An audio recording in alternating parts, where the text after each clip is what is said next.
मंगलवार 2 फरवरी 2019 एक ऐसा इंसिडेंट जिसने एक पूरे गांव को हिला के रख दिया। महाराष्ट्र के अंदर जलगांव के पास गराड़ी गांव के जंगल के अंदर एक बच्चे की कटी हुई टांग मिलने पर एक ऐसी स्पेशल टीम बनाई जाती है जिसके 50 पुलिस वालों की मदद पूरा गांव करता है और उस कातिल और उसकी वजह से फैले हुए डर की वजह से पूरा गांव अपने अपने बच्चों को अकेले स्कूल तक नहीं जाने देता।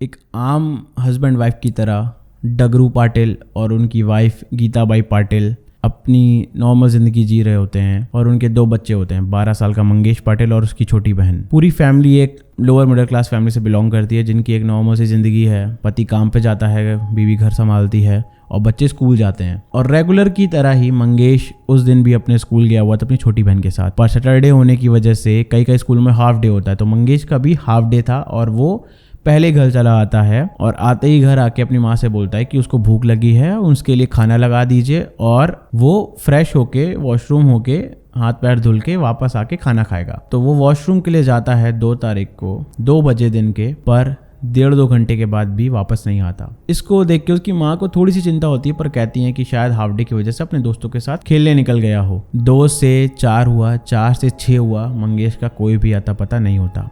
और तब उनकी माँ को टेंशन बढ़ जाती है और वो अपने पति डगरू पाटिल को और आसपास के लोगों से पूछती हैं कि मंगेश क्या उनके पास तो नहीं आया, या फिर उन्होंने तो नहीं देखा, या फिर उनको कुछ पता हो मंगेश के बारे में।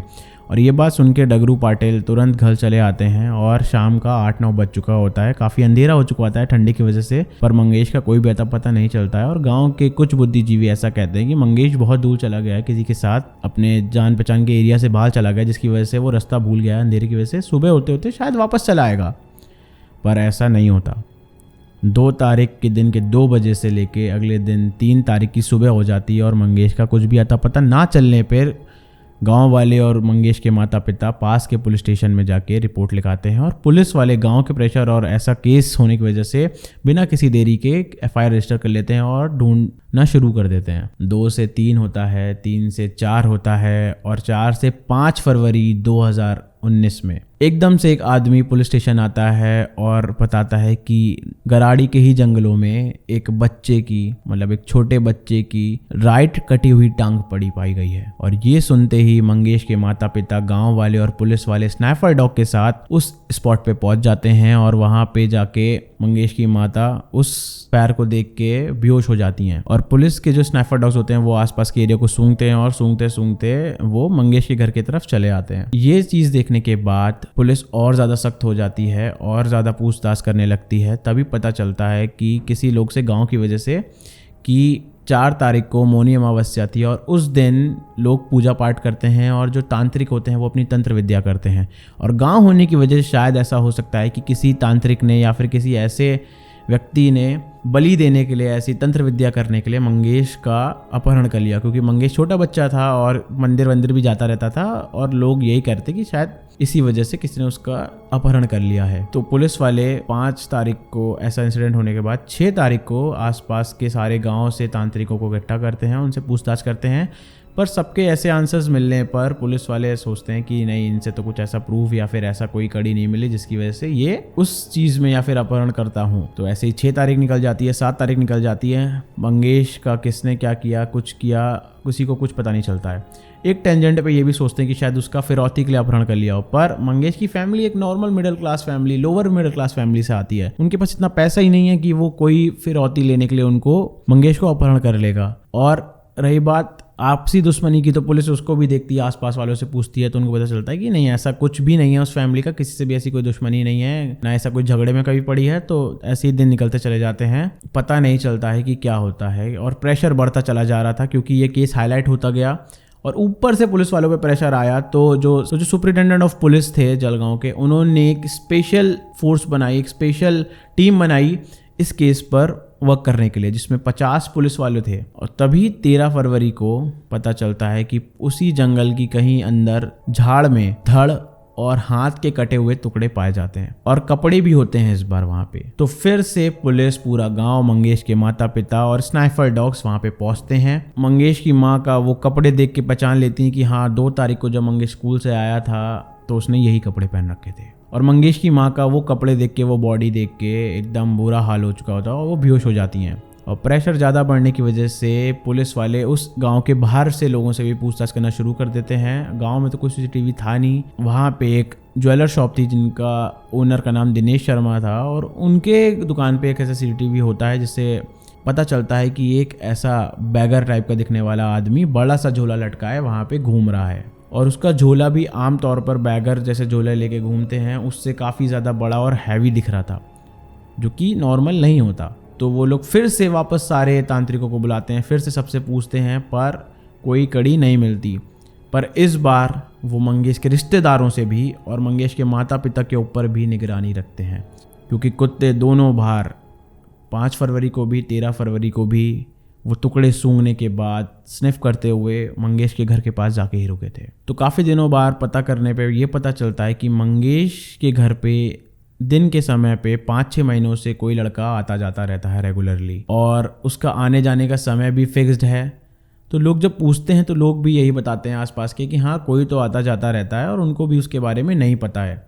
तो पुलिस पता करना शुरू करती है, उसके बारे में ढूंढना शुरू करती है। उनको जब पता चलता है उसका नाम, तो उसका नाम होता है सदम पाटिल। और जब वो लोग मंगेश के माता पिता से पूछते हैं कि आप सदम पाटिल को कैसे जानते हैं, तो वो बताते हैं मंगेश के पिता डगरू पाटिल कि ये तो हमारा भतीजा है। तब पुलिस कहती है अच्छा अगर रिलेटिव है, भतीजा है, तो आमतौर पर सबके घर पे आना जाना लगा रहता है कुछ कुछ गैप्स में। पर ऐसे ही और दिन निकल जाते हैं, लेकिन पुलिस वालों को एक बात क्लिक कर जाती है कि क्यों वो भतीजा उसी समय पे आता है, मतलब भांजा उसी समय पे आता है जब मंगेश के मामा और मंगेश और उसकी बहन घर पे नहीं होते हैं। और ये बात क्लिक होते ही पुलिस वाले उस पे फोकस करने लगते हैं, और काफ़ी दिनों बाद उनको पता चलता है, जब वो मंगेश के पिता के जो भांजा होता है जिसका नाम सदम पाटिल है, उसको उठा के लाते हैं और उससे थोड़ी सी सख्ती करते ही वो उगल देता है सब कुछ कि हाँ उसका और गीताबाई पाटिल का अनैतिक संबंध है पिछले 5-6 महीनों से। और वो उसी समय पे आता है जब बच्चे और गीताबाई का पति दोनों ही घर पे नहीं होते। और ये चीज़ पुलिस वालों को हैरान कर देती है। और वहीं से उनको एक नाम और पता चलता है, राजेंद्र पाटिल। राजेंद्र पाटिल सदम पाटिल का दोस्त होता है, जिसको सदम पाटिल बताता है कि ऐसा ऐसा गीता बहन के साथ उसके साथ ऐसा रिलेशन है। और उसका दोस्त भी कहता है कि अगर तुम्हारा है तो मुझे भी उनसे बात करनी है। तो सदम पाटिल जाता है एक दिन उनसे मिलने, अपनी मामी से, सो कॉल्ड मामी से, और उनसे मिलता है और उनसे पूछता है कि मेरा दोस्त है वो भी आपसे मिलना चाहता है। तो गीता बहन जो होती ना, गीताबाई पाटिल, तो जो गीताबाई पाटिल होती हैं वो हाँ कर देती हैं उसके दोस्त से मिलने के लिए भी।